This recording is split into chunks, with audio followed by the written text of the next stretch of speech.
Hello everyone, this is Mukul once again welcome you all to the channel math magic. Once again आप सभी का बहुत बहुत स्वागत है आपके अपने यूट्यूब चैनल मैथ मैजिक में, जिसमें आज की इस वीडियो में स्टूडेंट हम देखने जा रहे हैं आपकी क्लास 8 का मैथमेटिक्स एनसीईआरटी आपका यहाँ पे चैप्टर नंबर 2 के इंट्रोडक्शन पार्ट को यहाँ पर हम देखने जा रहे हैं। मतलब यहाँ देखने जा रहे हैं कि कौन कौन से ऐसे टॉपिक्स हैं, कंसेप्ट हैं और क्वेश्चन है जो कि हमको इस चैप्टर में मिलने वाले हैं। ठीक है, तो उनको हम सारे कंसेप्ट को, उन सारे क्वेश्चन या फिर जो टॉपिक्स हैं उनको यहाँ पर हम देखेंगे पहले ही, ताकि so that we can get some clue regarding the questions. मतलब जैसे अगर क्वेश्चन करने अगर आप जाओगे, है ना, ये क्यों पढ़ रहे हैं हम इंट्रोडक्शन पार्ट, ये हम इसलिए कर रहे हैं क्योंकि अगर आप उसको उन क्वेश्चंस को देखोगे जो कि आपको इस चैप्टर में आने वाले हैं, सेकंड चैप्टर में, तो अब क्या होगा वहाँ पे, हो सकता है मे बी पॉसिबल कि वहाँ पर आपको थोड़ा बहुत कंफ्यूजन हो कि इस टॉपिक या इस क्वेश्चन में क्या करना है क्या नहीं करना है ना, तो वो सारा क्लू, वो सारा आइडिया आपको यहाँ पर आप पहले ही मिल जाए। ओके, तो हम बढ़ते हैं आज की क्लास में। यहाँ पर चैप्टर का नेम जो दिया हुआ है उसको पहले हम डिस्कस करेंगे कि chapter number 2 linear equation in one variable, ये नेम आपका दिया हुआ है सेकंड चैप्टर,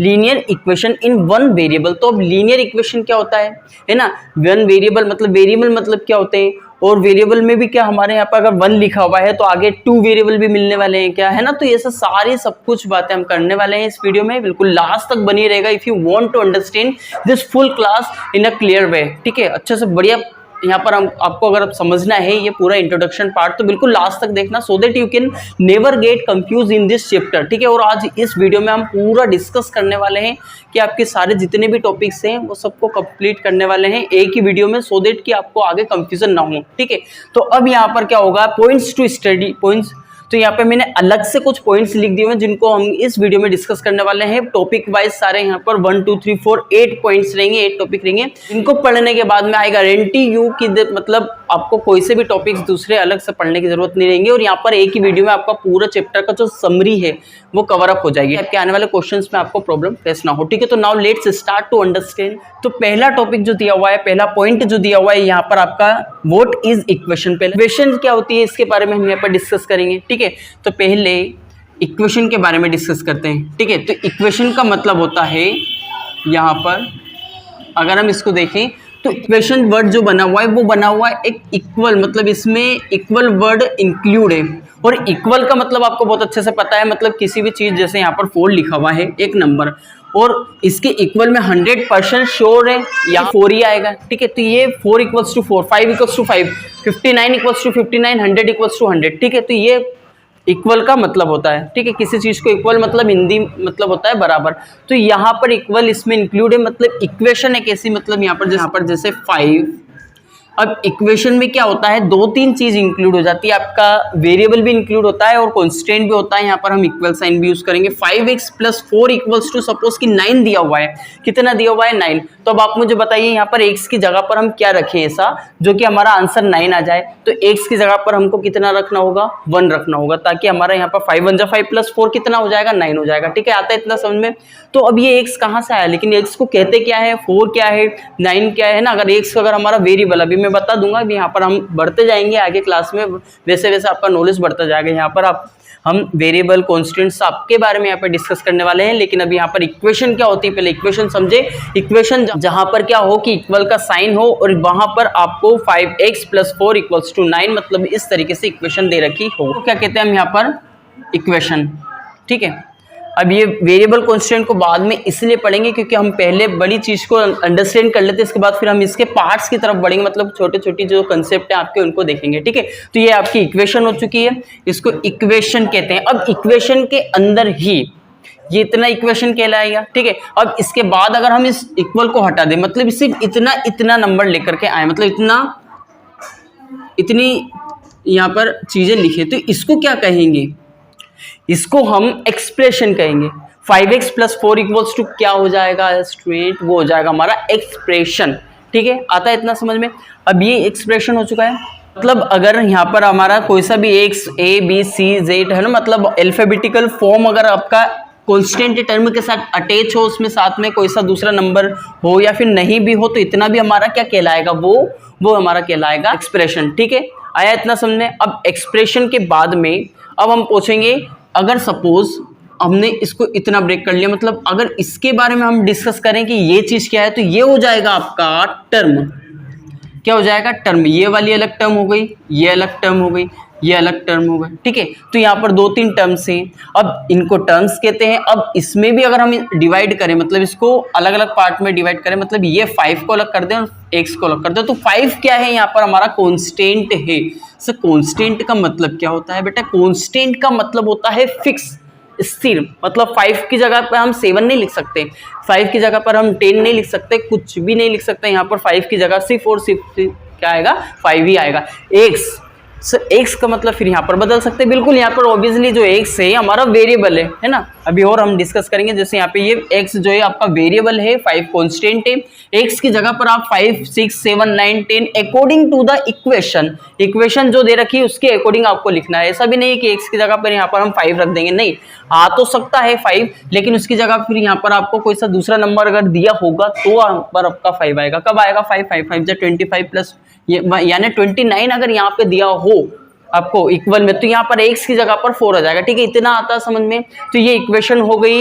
इक्वेशन के बाद में आपका इतना पार्ट क्या हो गया? टर्म हो गया, ठीक है। यहाँ पर टर्म हो जाएगा और टर्म के बाद में ये क्या हो जाएगा? आपका वेरिएबल हो गया, ये हो गया आपका कांस्टेंट, ठीक है। अब ये तो हो गया हमारा इक्वेशन, ठीक है। इतना हमारा टॉपिक कंप्लीट हुआ, ये हो गया हमारा इक्वेशन। अब इक्वेशन के बाद में लीनियर इक्वेशन क्या होता है? लीनियर इक्वेशन का मतलब होता है कि अगर आपका वेरिएबल जो यूज हो रहा है यहाँ पर, अगर उसकी पावर 1 हो, कितनी हो याद रखना, पावर अगर 1 हो तो वो क्या हो जाएगा? हमारा लीनियर इक्वेशन हो जाएगा, ठीक है। आता है इतना समझ में? अब पावर 1 है मतलब एक सी नहीं, यहाँ पर दूसरे वेरिएबल्स भी आ सकते हैं, है ना। लीनियर इक्वेशन की अगर हम बात करें तो 9y + 5 = 11 ये भी आ सकता है ना। x की जगह a भी हो सकता है, y भी हो सकता है, z भी हो सकता है, कुछ भी हो सकता है अल्फाबेट के वे में, है ना। मतलब अल्फाबेट्स में हम कोई से भी यहाँ पर अल्फाबेट लेकर के आ सकते हैं, ABCD से लेकर तो C तक, इतना है। अब यहाँ पर क्या होता है इसके बाद, लेकिन कंडीशन क्या है कि यहाँ पर जो पावर है वो कितनी होनी चाहिए? 1 होनी चाहिए। किस केस में?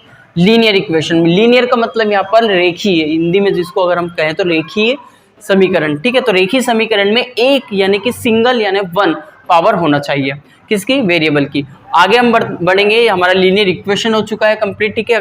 आता है समझ में? अगर नहीं आया, अगर कोई सा कंफ्यूजन डाउट क्वेरी अगर आपके माइंड में रहा हो तो आप अभी कमेंट में you can write your doubt in your comment section, ठीक है। तो अब हम यहाँ पर हम बढ़ते हैं आगे पॉइंट की तरफ, जो कि आपका एक्सप्रेशन होने वाला है।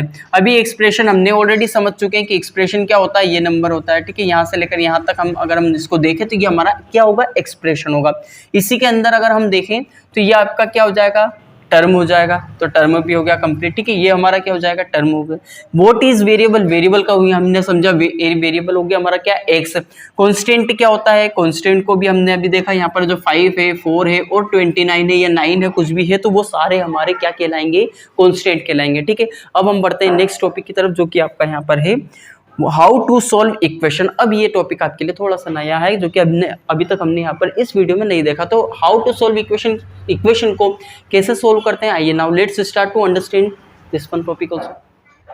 सो अगर यहाँ पर जैसे आपकी इक्वेशन लिखी हुई है 5x + 7 = 22, ठीक है। तो ये इक्वेशन सपोज कि आपके यहाँ पे लिखी हुई है 5x + 7 = 22। तो इस इक्वेशन को अगर हमको सोल्व करना तो वो कैसे करेंगे? इक्वेशन को सोल्व करने का रूल मैं आपको बता दूं, ये आपके ट्रिक समझ लीजिए आप, कि जब भी आपको इक्वेशन को सोल्व करना हो तो पहली चीज आपको ध्यान में रखने की बात यह है कि आपका जो वेरिएबल है, वेरिएबल अभी समझाया था, वेरिएबल मतलब आपका x, a, b, c जो कि हमने अल्फाबेट से लिया हुआ है, और कांस्टेंट आपका 5, 7 और 22 हो जाए। तो वेरिएबल जो है ना उसको आप अलोन रखिए, मतलब अकेला रहने दीजिए, मतलब अकेला छोड़ दीजिए उसको कहीं। जैसे अब यहाँ पर 5x के साथ क्या लिखा हुआ है? 7 लिखा हुआ है, तो 7 को आप ट्रांसफर कर दीजिए नेक्स्ट साइड पर।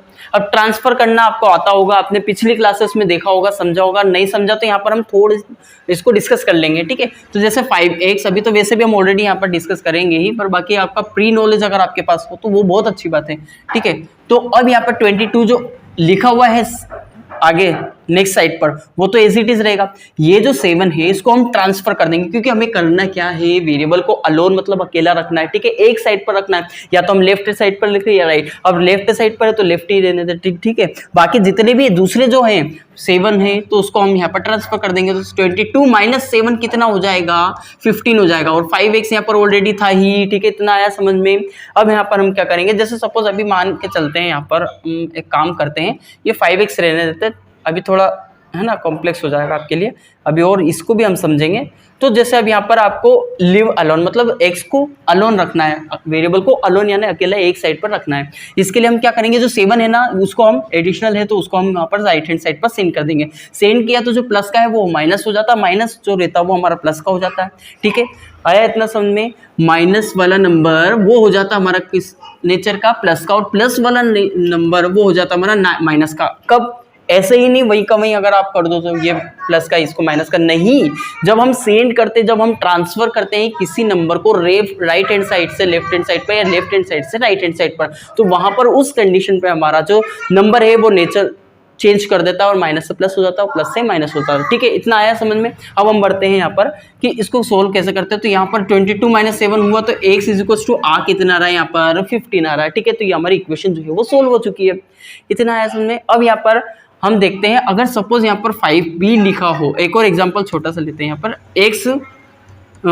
9 + x = 14। अब आप देखिए यहाँ पे क्या नंबर आ सकता है, मतलब हमें क्या करना है, यहाँ पर x की वैल्यू फाइंड आउट करना। मतलब ये कर हमने x की वैल्यू फाइंड आउट कर ली तो हमारी इक्वेशन जो है वो सोल्व हो चुकी है। मतलब हमें x की जगह पर यहाँ पर इतना लिखना पड़ेगा ना 15, तो हमारी इक्वेशन सोल्व हो जाएगी। तो अब यहाँ पर हमको क्या करना है, यहाँ पर भी हमें x की वैल्यू फाइंड आउट करना, मतलब इक्वेशन को सोल्व करना। तो ये जो 9 है, अभी मैंने बताया आपको ट्रिक क्या यूज करना है। आपको पहली चीज वेरिएबल को अलोन रखना है। ठीक है, जितना हो सके, मतलब यहाँ पर अगर अलोन नहीं रहेगा तो आपका आंसर कैसे आएगा, यहाँ पर x अलोन है तो ही तो हमारी वैल्यू निकल पाएगी x की। तो यहाँ पे क्या करना है, 9 + x लिखा हुआ तो हमें x को तो यही रहने देना है, और जो 9 लिखा हुआ है उसको हमको ट्रांसफर करना है। लेफ्ट हैंड साइड पर लिखा हुआ तो राइट हैंड साइड पर ट्रांसफर कर देंगे। राइट हैंड साइड पर ट्रांसफर करेंगे तो क्या हम ऐसा लिखेंगे, क्या नहीं, यहाँ पर हमको ये गलती नहीं करना है। ठीक है, पर हमको क्या करना है, यहाँ पे आपको माइनस करना है। अगर प्लस का होगा तो माइनस, माइनस का होगा तो प्लस का। ठीक है, अतः इतना समझे। 14 - 9 अब हमारा कितना आंसर हो जाएगा, यहाँ पर आप खुद ही माइनस करके देख सकते हैं। तो ये हो जाएगा हमारा 5। ठीक है, आंसर कितना आया, 5। इतना आता समझ में। अगर अब सपोज यहाँ पर आपका 5 दिया हो, 5x + 7, ये इक्वेशन हमने पहले लिखी हुई थी। तो सपोज कि अब ये इक्वेशन आपको दी हुई है, तो अब कैसे सोल्व करेंगे, हमको करना क्या है, किसी भी कंडीशन में चाहे कितनी ही छोटी इक्वेशन क्यों ना आ जाए, चाहे कितनी ही बड़ी इक्वेशन क्यों ना आ जाए, लेकिन आपको ध्यान में रखने वाली बात यह है कि आपको वेरिएबल को अलोन रखना है। ठीक है, वेरिएबल अलोन रखने के लिए यहाँ पर हम क्या करेंगे, पहले तो 5x को हमको ऐसा का ऐसा ही रहने देना। अब आप बोलोगे सर आपने तो बोला था कि अलोन रखना, तो 5 को भी सेंड कर दो ना, होता तो माइनस का 5 हो जाएगा। बेटा यही गलती नहीं करना है, इक्वेशन आप सोल्व करना आपको आती होगी, अगर नहीं आती है तो आपको सीखना अच्छे से। ठीक है, यहाँ पे क्या करेंगे, अगर अब ये 5x ये दोनों मल्टीप्लाई में है, 5 × x से है, मतलब 5x ऐसा। ठीक है, ये ऐसा नहीं है 5 + x या 5 - x है, तो 5 × x। अगर तो देखो कैसे यूज करते हैं, जो वेरिएबल्स रहते हैं, जैसे 5 के साथ x, ये किस ऑपरेशन के साथ अटैच है, प्लस के साथ। अब ये भी पता है ये तो माइनस के साथ है। ठीक है, अब ये वाला जो है, मतलब अगर 5x लिखा हुआ कहीं पे तो इसका मतलब है वो 5 मल्टीप्लाई मतलब मल्टीप्लिकेशन में है। और अगर कुछ ऐसा लिखा हो 5 जैसे ये तो लिखा हुआ है 5/x ऐसा लिखा हुआ तो वो डिवीजन में है। ठीक है, आता है इतना समझ में। अब यहाँ पर हम क्या करेंगे, ये मल्टीप्लिकेशन में 7 को तो हम ट्रांसफर कर देंगे, तो ये हो जाएगा हमारा कितना 15। ये जो 1 से अभी हमारा काम कंप्लीट नहीं हुआ है, हमें वेरिएबल अलोन रखना है तभी जाकर हमारा आंसर आएगा। यहाँ पर आंसर कैसा आएगा, क्या हम x = 15 बता देंगे, क्या नहीं, हमारा x = 15 नहीं होने वाला है, हमें यहाँ पे x को अलोन रखना होगा। इसके लिए हम क्या करेंगे, 5 को क्या कर देंगे, ट्रांसफर कर देंगे, तो 15 - 5 होगा, क्या नहीं, क्योंकि यहाँ मल्टीप्लिकेशन में है तो मल्टीप्लाई के केस में आपको डिवाइड करना है। डिवाइड करना मतलब नीचे सेंड कर देंगे, मतलब क्रॉस मल्टीप्लिकेशन टाइप में हम कर देंगे। ठीक है, आता है इतना समझ में। तो ये हो जाएगा हमारा 5 × 1 = 5 और 5 × 3 = 15। तो आंसर कितना आ रहा है, 5 नंबर 3। ठीक है, इतना हम कर सकते हैं और इस तरीके से ये वाला टॉपिक भी हमारा कंप्लीट हो जाता है। इसके बाद हम इक्वेशन फॉर्मिंग पे पहुंचते हैं। इक्वेशन फॉर्मिंग मतलब क्या होता है, मतलब यहाँ पर हमको इक्वेशन को फॉर्म करना रहता है। कोई सा एक स्टेटमेंट दे रखा रहता है कि हम यहाँ पर राजू की जो एज है आज 15 ईयर्स है और उसके भाई की एज 12 ईयर्स है ना, ऐसा कुछ, और आगे आने वाले 5 साल बाद दोनों की एज क्या हो जाएगी, तो हम किस तरीके से उसमें ऐड करेंगे +5 करके, है ना, ऐसा कुछ यहाँ पर, मतलब जैसे जो सिचुएशन रहती है उसके अकॉर्डिंग हम इक्वेशन को फॉर्म करते हैं। ठीक है, now let's start to understand the. Now अब आपको कुछ इस तरीके से स्टेटमेंट दिखेंगे स्टूडेंट, जैसे लिखा हुआ है यहाँ पे आपका 5 is added to x अब इसको आपको क्या करना है, आपको रीड करना है, उसके बाद फिर आपको इसको इक्वेशन बनानी है इसी स्टेटमेंट की। तो कैसे बनाएंगे, 5 इज एडेड टू x, मतलब इसका हिंदी मतलब होता है कि 5 को x में जोड़ा गया है। तो अब आप खुद ही बताइए, यहाँ पर 5 को x में जोड़ा गया है। मैं आपसे सिंपल सा क्वेश्चन पूछता हूँ, सपोज कि आप 2 में 5 प्लस करो, क्या करोगे आप, करोगे क्या, यहाँ पर 2 + 5 अगर कॉपी में लिखने का बोलूंगा तो कुछ ऐसे नहीं लिखोगे आप, तो उसका आंसर आपका 7 आ जाएगा, या फिर आप डायरेक्टली 7 लिख दो। लेकिन उससे पहले आप इक्वेशन तो कुछ इसी तरीके से क्रिएट करोगे अपने माइंड में, ठीक है, आता है इतना समझ में। अब यहाँ पर हम क्या करेंगे, इसी तरीके से 5 को x में जोड़ा गया है, तो 5 को x में मतलब कि x में हमने कितना जोड़ दिया है, 5। यहाँ पे वही तो है, 2 में 5 को जोड़ दिया गया है, x में 5 को जोड़ दिया गया है, 5 को x में जोड़ दिया गया है, या x को x में 5 को जोड़ दिया गया है। बात है कि ठीक, हमारा क्या बन जाएगा, ये हमारा एक्सप्रेशन बन जाएगा। ठीक है, इतना आया समझ में, ये एक्सप्रेशन हुआ। इक्वेशन क्यों नहीं हुआ, इक्वेशन इसलिए नहीं हुआ क्योंकि हमें इक्वल में अभी कुछ नहीं बताया है यहाँ पे, है ना। तो 5, अब जैसे ये तो एक्सप्रेशन हो गया, अब इक्वेशन कैसे बनेगा, इक्वेशन बनाने के लिए यहाँ पे 5 is added to x gives, मतलब देता है, गिव्स, या फिर हो सकता है यहाँ पे रिजल्ट से लिखा रहे, रिजल्ट्स का मतलब फिर वो वहीं पे मतलब उसका कितना आंसर आता है, तो गिव्स 0। ठीक है, कितना लिखा हुआ है 0, तो हम यहाँ पे अब क्या लिखेंगे, =0। आया समझ में। इस तरीके से इक्वेशन को फॉर्म किया जाता है, इस तरीके से इक्वेशन को बनाया जाता है। एक और क्वेश्चन लेंगे यहाँ पर। नाउ अब आगे यहाँ पर एक और स्टेटमेंट हमने लिखा हुआ है कि 13 इज सब्ट्रैक्टेड फ्रॉम 6x, मतलब 6x में से आपको क्या करना है, 13 को सब्ट्रैक्ट करना है। 6x में से 13 को घटाया गया है, मतलब 13 को घटाया गया है, तो क्या करेंगे, 6x कितना हो जाएगा, -13, कि 13 - 6x नहीं, क्यों, क्योंकि यहाँ पर 13 इज सब्ट्रैक्टेड, 13 को सब्ट्रैक्ट किया गया 6x में से। एक्सप्रेशन हुआ, इक्वेशन, एक्सप्रेशन हुआ। इक्वेशन कब होगा, जब यहाँ पे लिखा रहेगा रिजल्ट्स, ये रिजल्ट्स लिखा रहेगा या गिव्स लिखा रहेगा। ठीक है, गिव्स 15। ठीक है, अगर 15 लिखेंगे तो यहाँ पर हमारा आंसर कितना लिखेंगे। ठीक है, इस तरीके से हम इक्वेशन को फॉर्म कर सकते हैं। और अब यहाँ पर यह वाला जो टॉपिक था हमारा लास्ट था, और इस तरीके से जितने भी टॉपिक्स हमने आज कवर किए हैं, इसके अलावा आपको एक भी टॉपिक पढ़ने की जरूरत नहीं है। इन्हीं टॉपिक से आपका पूरा जो चैप्टर है आपका सेकेंड चैप्टर जो है आपका सेकंड चैप्टर पूरा कवर अप हो जाएगा। और अब हम मिलते हैं नेक्स्ट वीडियो में। ठीक है, अच्छे से इसको प्रैक्टिस करिएगा, जो इन पर बेस्ड जो क्वेश्चन है 2.1 जिनको हमको कंप्लीट करना है। ठीक है, नेक्स्ट वीडियो में जब हम मिलेंगे तो वहाँ पर आपका 2.1 का क्वेश्चन नंबर 1 के साथ हम मिलेंगे। और ठीक है, अभी इस वीडियो में, इस वीडियो से रिलेटेड मतलब कोई से भी कंसेप्ट या टॉपिक से रिलेटेड आपको कोई डाउट, क्वेश्चन, क्वेरी अगर आपके माइंड में है तो then you can ask me through the comment very freely, और I will my try best to give you solution. Okay, so अब हम मिलते हैं नेक्स्ट वीडियो में, now meet you in the next video. But before it, हो sir अभी तक आपने चैनल को सब्सक्राइब नहीं किया है, या फिर मे बी पॉसिबल हो सकता है शायद अगर आप न्यू हो तो then you have to make sure about it that is subscribe the channel, also press the bell icon. ठीक है, now meet you in the next video.